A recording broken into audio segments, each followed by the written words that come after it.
ഉറുമ്പും പുൽച്ചാടിയും. വേനൽക്കാലമായിരുന്നു. സൂര്യൻ തിളങ്ങി നിന്നു. പാടങ്ങളെല്ലാം നിറയെ ഭക്ഷണമായിരുന്നു. ഒരു പുൽച്ചാടി വിട്ടുകിളി മരം ചുവട്ടിൽ വിശ്രമിച്ച് പാട്ടുപാടി കളിച്ചും രസിച്ചും നടക്കുകയായിരുന്നു. അതേസമയം ഒരു ഉറുമ്പ് ഒരു ധാന്യമണി തന്റെ കൂട്ടിലേക്ക് കഷ്ടപ്പെട്ട് വലിച്ചു കൊണ്ടുപോകുന്നത് പുൽച്ചാടി കണ്ടു. പുൽച്ചാടി ഉറുമ്പിനോട് ചോദിച്ചു, ഹേ ഉറുമ്പേ, എന്തിനാണിങ്ങനെ കഷ്ടപ്പെടുന്നത്? ഈ നല്ല കാലാവസ്ഥയിൽ കുറച്ച് വിശ്രമിച്ചൂടെ? വന്ന് എൻ്റെ കൂടെ കളിക്കൂ, പാട്ടുപാടൂ. ഉറുമ്പ് തലയുയർത്തി പറഞ്ഞു, ഇല്ല, ഇപ്പോൾ കളിക്കാൻ സമയമില്ല. ഞാൻ മഞ്ഞുകാലത്തേക്ക് ഭക്ഷണം ശേഖരിക്കുകയാണ്.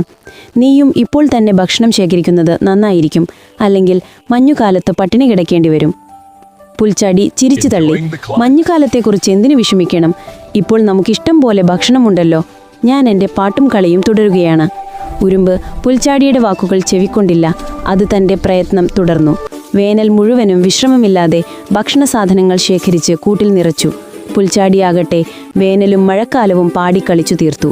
കാലം കടന്നുപോയി. മഞ്ഞുകാലമെത്തി. തണുപ്പ് കാരണം പുറത്ത് ഒരിടത്തും ഒരു തരി ഭക്ഷണം പോലും കിട്ടാനില്ലാതായി. പുൽച്ചാടിക്ക് വിശന്നു തുടങ്ങി. അത് തണുപ്പിൽ വിറച്ചു. വിശപ്പും തണുപ്പും സഹിക്കവയ്യാതെ പുൽച്ചാടി ഉറുമ്പിന്റെ വീടിനടുത്തെത്തി.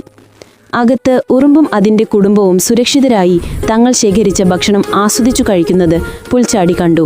പുൽച്ചാടി വാതിൽക്കൽ മുട്ടി വിളിച്ചു. ഉറുമ്പ് വാതിൽ തുറന്നപ്പോൾ വിശന്നു തളർന്ന പുൽച്ചാടിയെ കണ്ടു. വിശക്കുന്നു എൻ്റെ കൂട്ടുകാരാ, എനിക്ക് കഴിക്കാൻ എന്തെങ്കിലും തരാമോ? പുൽച്ചാടി യാചിച്ചു. ഉറുമ്പ് ചോദിച്ചു, വേനൽക്കാലത്ത് നീ എന്താണ് ചെയ്തിരുന്നത്? അപ്പോൾ പാട്ടുപാടി കൊളിക്കുകയായിരുന്നല്ലോ.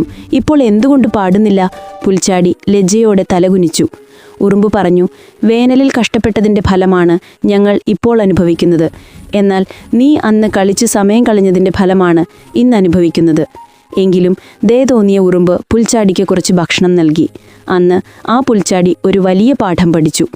ഗുണപാഠം: നാളത്തെ ആവശ്യങ്ങൾക്കായി ഇന്ന് പ്രയത്നിക്കുക.